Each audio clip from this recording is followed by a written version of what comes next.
What's going on, everybody? I'm back with another video. This video is going to be looking at the England versus Croatia game that just happened. But before we get into it, please check out my book. It's in the link in the description below. So be sure to check that out. But let's get right into it because there's a lot to cover. So England played in a 4-3-3. They had Declan Rice as the holding midfielder and Calvin Phillips as the number 8 with more license to get forward. And as we see here, Mason Mount played as the attacking midfielder with Declan Rice playing as the holding midfielder, and they played with asymmetry through the midfield, allowing Declan Rice to then get on the ball in the left half space, vacating the central area. And the whole purpose was to simplify Tyrone Mings' role as the most central defender and limit his obligation in possession and using his strength as more of a cover player and someone to consolidate possession and circulate the ball. So by having them in the same half space, Declan Rice was able to get on the ball more, and Tyrone Mings was able to limit his influence in the offensive phase. Then we had our high wingers and Harry Kane up top. And this 4-3-3 often provided dual width, allowing the wingers to invert. And then as we move into Croatia's half, we saw them play with a 2-3 rest defense, 2 central defenders with then 3 players in front of them, sometimes an off-center 2-2 rest defense structure. But then to counter this, Croatia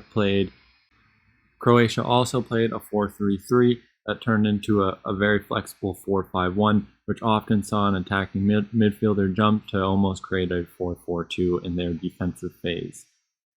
Now in possession again, I really want to see England use more of a structure as we see here going forward in the tournament and creating this diamond in the midfield, because they have so many attacking midfielders who can play between the lines and be very dangerous, like Phil Foden, Jack Grealish, Mason Mount, and players of this caliber, to then play between the lines and favoring the half space, and then having Harry Kane drop to then attract a central defender, which is happening here. The Croatian central defender jumps to Harry Kane, and then they have this space in behind to then access using their wingers. But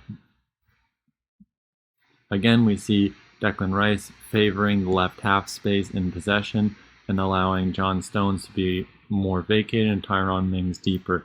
And allowing John Stones to be vacated as well, he has more freedom to jump with possession of the ball and attract a midfielder from Croatia's midfield line, then disrupt their defensive phase and create free players further forward up the field.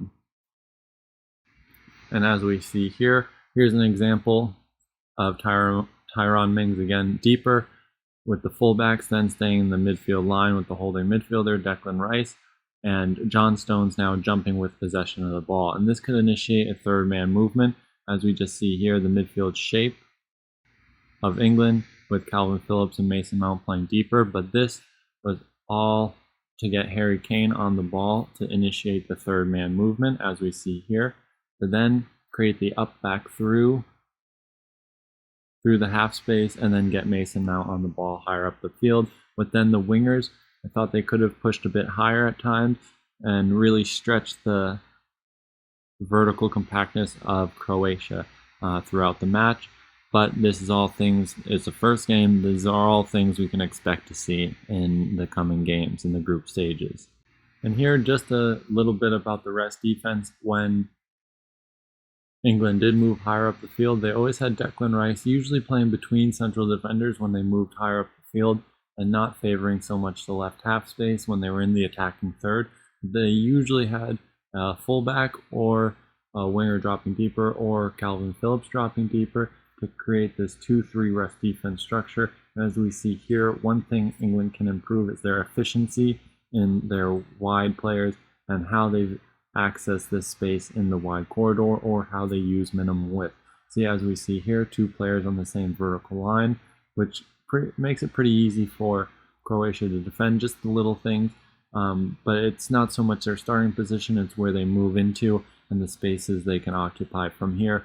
And I felt they were pretty limited in their rotations and trying to get into and create dangerous areas for themselves. Now, out of possession, England played a 4-3-3, and their high/mid block, or their 3-4 fourths press looked pretty good. Their compactness between the lines and horizontal compactness looked pretty good. But again, Croatia didn't look up to it very much. They didn't look 100%. Both teams looked a little tired. And I think if they get a team that uses full width of the field and uses their fullbacks or wingbacks, depending on the system, England could potentially struggle with this if they have a wider player and players that can access this mid-range pass to then progress via the wide corridors. So something to look out for, especially when building with a back three and a double pivot, could very much narrow the England structure and then progress via the wide areas.